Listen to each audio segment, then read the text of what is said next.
Hi everybody. So welcome back to my channel. Today is gonna be a little bit different. It is not a wig review. It's kind of just like an update on what my life has been like the last, I would say, just about year. It's been a crazy year for sure. Had a very not normal pregnancy after having my first daughter, Natalie, and really having no complications with that. Very by the book pregnancy with Natalie. Thought this one was going to be down the same road, and God had other plans. So I'm just here to kind of talk about what happened with this second pregnancy and how little Miss Adriana, what she's been through. So I've mentioned kind of in a couple videos before that my fiance and I found out that we were pregnant again. We really wanted to give Natalie a sibling. I'm not an only child. I have 7 siblings, and even though I'm not carrying 7 children, I do not believe in having an only child. I think that siblings are vastly vital in the not the rearing of child raising, because I think that really should be mom and dad, possibly aunts, possibly grandparents, but definitely in the forming and shaping of who you are as an individual when it comes to getting along with other people, when it comes to understanding not everything is going to work out for you. You're not always going to get your own way, responsibility or lack thereof. I think I think siblings are very important. So my fiance and I, we got pregnant right away and went in for my 20-week anatomy appointment, and they basically sat me down and said that our baby, which we had not come up with a name at that time, but they told us that our baby, we knew that she was a girl, but they told us that our baby had a possible genetic trait that she was displaying called Micronathia. They said usually with Micronathia, it's a symptom of something larger that they can't see, but the symptom is showing that it's gonna probably pop up down the road throughout the pregnancy. So Micronathia, or it's also referred to as Pierre-Robin syndrome, is basically your child is forming in utero without a jaw. So while Adriana was in utero, she did not have, her airway was very, very, very, very, very small. So babies are obviously attached to the placenta, and they get the nutrients and vitamins and everything you're eating through the placenta. Well, they also use the bathroom through the placenta as well. So the baby, or babies, but in this case, Adriana was using the bathroom in utero, but she was not taking in anywhere near the amount that she should have been taking in through her mouth, through her jaw, through her throat, because her airway was so small. So, but she was continuously peeing out. That was working normally. Now, my fiance and I, we met with a multitude of specialists. We did genetics to test whether or not the doctors could tell if there was something that the Pierre-Robin was a symptom or if it was an isolated event. So my fiance and I went through genetic testing. I don't know if it's been mentioned before on this platform. I believe it has, but I'm adopted. I don't know anything about my biological family. When I was younger, all I wanted to do was like pass on the fact that pay it forward and adopt. I did not want any biological children. I was thoroughly scared of pregnancy and birth and delivery. So I was like, absolutely not. It's not for me. I don't need to worry about my genetics or where I've come from because I'm not having any biological children. That obviously is not the case. I have had 2 now. But I don't know anything about my biological family. It's never been of any interest of me to go look or go searching. The family that adopted me, the siblings that I was raised with, the parents that raised me, that is my family. That's who I consider my family. My biological family is just like sperm and egg donors. I know my biological father is not alive anymore, but my biological family is not my family. I don't consider them of any real importance at all to me. I'm not upset at my mother. I don't carry any ill will towards her. I just, that's not my family. You know, the parents who adopted me, those are my parents. But anyway, we tested genetically. Nothing came up. It was really good marks across the board. So as we started to continue down the pregnancy, the doctor started to possibly look at this as an isolated event. Although my fiance and I were told multiple times there are lots of things, as many tests that they can run with the baby inside my stomach.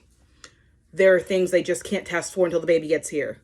They obviously can't test for her hearing, her sight, the way she reaches her markers and her milestones. That has to be tested when she's earthside. So, like I said, we went through a bunch of different testing. As her original due date was December 7th. Now, as I was mentioning before, she was still using the bathroom out of the placenta, but she wasn't really taking in a lot of food. And so because she wasn't taking in a lot of food through her airway, the fluid in my stomach started to build up. So the doctors were really, really nervous. One of the things they were really, really nervous about was with the fluid buildup, that was a possible risk for a placental abruption. Placental rupture.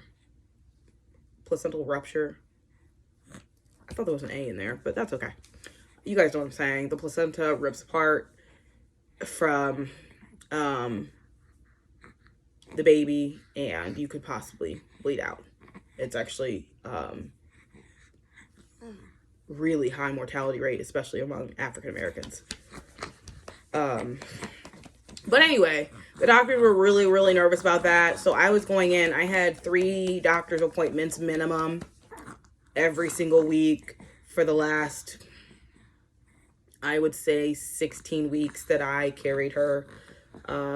Maybe 15, because 16 weeks that I carried her, because we did not go full term with her. I think we were about a month out. I think I delivered 4 weeks early. And then when she came out, they put a breathing tube down her throat because her airway was so small that if her tongue flung back over her airway, it would have blocked her airway and she would have suffocated herself. So I had a C-section. As soon as I was cut open, they put a breathing tube down her throat, and then they whisked her off to the NICU. After I recovered, which I had a beautiful recovery, had beautiful doctors. My fiance and I, we were meeting with the genetics team again. We were meeting with the plastics team. We were meeting with neonatology. We were meeting with ear, nose, and throat. All of these different specialties we were meeting with to try and figure out the best course of treatment for her, because they wanted to see what it was going to be like once she was born. So for the first month of her life, I was not allowed to hold her. She could not cry. She could open her mouth and make sound. I mean, not make sounds, but she could open her mouth and simulate crying, but no noise was able to come out because she had the breathing tube down her throat. She also had a feeding tube and a NG tube up her nose. And then on December 2nd, she had what is called distractors, which basically, I will put a photo up here for reference, but she had rods that went from one end of her mouth through the other end, and she had 2 of them.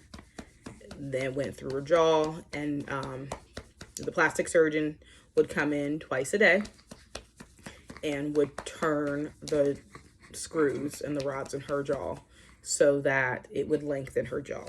And that happened for about 14 days. The plastic surgeon would come in twice a day and just screw to lengthen her jaw. And after that happened, the plastic surgeon then reiterated to my fiance and I that after the jaw gets to the desired length, the rods now have to stay in place for double the amount of time that it took for them to get there.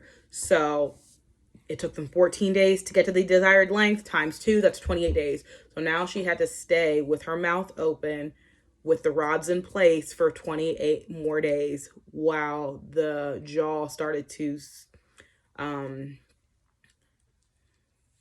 what's the word I'm looking for? Mold into place, I guess is what I'm trying to say. So after having her jaw and her the rod screwed for 14 days, for 28 days, she was stuck with her mouth open as the jaw molded into place. I'm trying to think. I don't know the math on that. I don't remember the exact date that she got her distractors removed off the top of my head because there were so many different dates. So homegirl was in pain. Homegirl was in a lot of pain. Towards the end of the distractors being in her jaw was really funny because she still had the distractors in at the very end of January, but she was a little over 2 months. So like, they're starting to turn from a newborn to an infant, and she's moving her arms and learning like different parts of her body that are able to move. And so she's like holding onto her distractors, and we're just like, girlfriend, like by that time they didn't hurt her. She was not in any pain, but like she's just hanging on to these rods that are like coming out of both sides of her jaw. And we were just like, yeah, I think she's doing okay. She's doing really, really well. So after her distractors got removed, they molded into place wonderfully. She was put under again to remove the distractors. They also put another scope down her throat to see if the distractors had done their job in terms of opening up the airway. Now, her airway will always be smaller than most, especially right now. But as she starts to grow into her face, grow into her body, as she starts to age, the airway will change a little bit. But for the most part, she is just gonna have a small airway for the rest of her life.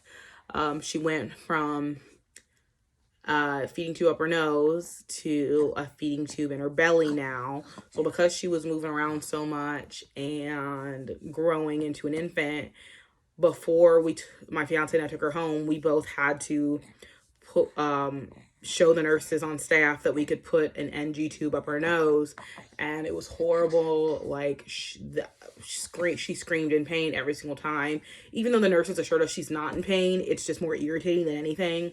That was rough, having to like force a tube up her nose. So now we just feed Adriana. The nursing staff, the doctors came to us and said, with her changing and growing, we feel like it's just safer for her if we just have a feeding tube in her belly. So this is called a G tube. It's in her belly, and this hooks up to a machine, and this feeds her. So because she had distractors and rods in her mouth, because she had a breathing tube down her airway when she was born, she did not gain the motor skills or functions of suckling from her mouth to be able to suckle a nipple of a breast or a nipple of a bottle.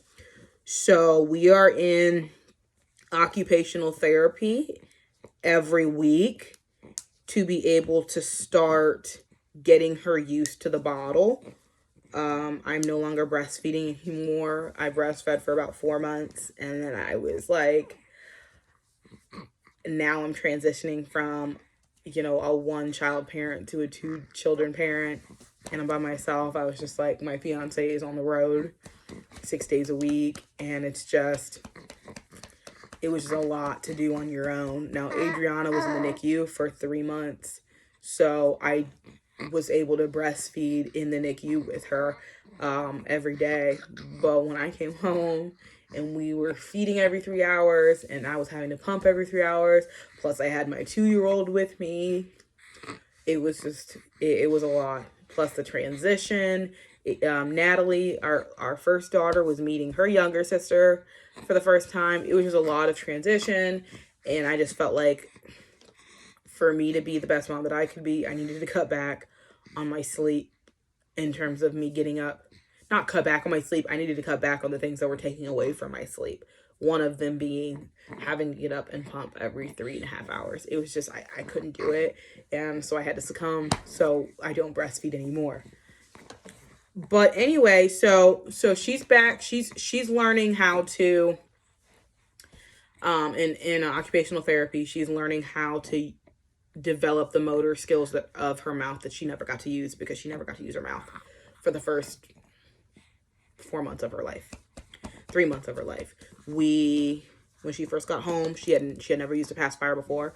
So, we worked with her, the occupational therapist. So now she loves her PSC. Ooh, you want to show people how you talk about your PSC?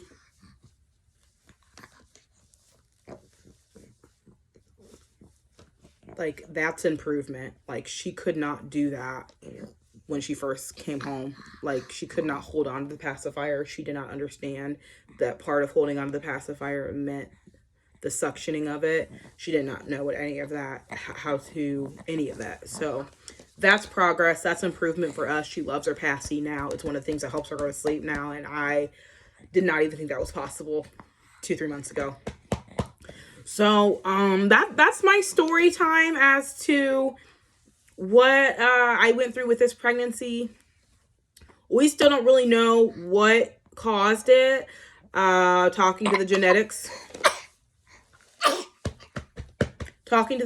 team, from what I thought I heard, they say statistically it's like 1 in 8,000 babies, which is not very slim at all. But like 1 in 8,000 babies has Pierre-Robin syndrome. I believe. Don't quote me on that, because we had those statistics ran to us back in July of last year. Like I said, it's almost been a year since we found out about the fact that our child was diagnosed with this. But I believe the genetics team, one of the people on the genetics team told us that it was like 1 in 8,000 this happens to.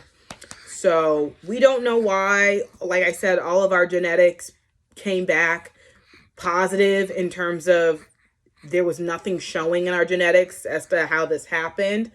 But we got very, very blessed, because one of the things that I saw in the NICU was just like so many other babies have so much harder issues. Like the fact that she had to have distractors or rods in her jaw to grow her jaw. Yes, it's traumatizing for her for sure. The fact that she had a breathing tube and an NG tube and she was in the NICU for 3 months, that's going to be part of her journey and our journey as we continue forward with our path of this baby. But there were a lot of other children that I saw that I'm sure the parents would have hoped and wished and prayed that this is the diagnosis that their child would have received versus the diagnosis that they ended up getting. So I don't ever complain or feel bad or any of that. Like, it's not ideal, no, but she's a healthy baby. I have her home. She's getting fed differently, yes, but I think we're on the right track to getting her to a normal functioning baby, whatever that means. So this is Adriana, and that is my story of what happened to us, to her. And so thank you guys if you made it to the end of the video. It was a lot of information. I'm going to be coming on here and just really talking and going through the course of like the journey that we're going on now that she's home from the NICU, the occupational therapy, the physical therapy, all the doctor's appointments and stuff. It's just going to kind of be like our journey of what we're doing. I had never heard of Pierre-Robin syndrome before the diagnosis, so I can only presume that if I've never heard of it, lots of people have never heard of it. So if you have a child in utero that has been diagnosed with this, please ask me questions, comment down below. I'm willing to give you any and all the type of information, the hope, and the prayers I can possibly get. It's like I said, after going through and having a normal pregnancy with our oldest daughter, Natalie, I had really no idea what to expect with this. They told us possibly that she could have been, mentally disabled and had, lots of other issues going on. She didn't. She's killing her milestones. And so, like I said, the worst of what they said could have actually happened with Adriana after she was born. Our family's gotten really blessed with everything that we just had to deal with. So yeah, comment, like this video, subscribe, because this is gonna be like a journey for us in terms of we don't know what the next step is either. Like I said, we've never had children with this type of genetic disorder, and so you know what's new for you guys. If you follow us along, it's gonna be new for us. So bye, Adriana. Say bye, baby. Say bye, honey. Why are we crying? Say bye, Chunkamunk. Say bye, Chunkamunk.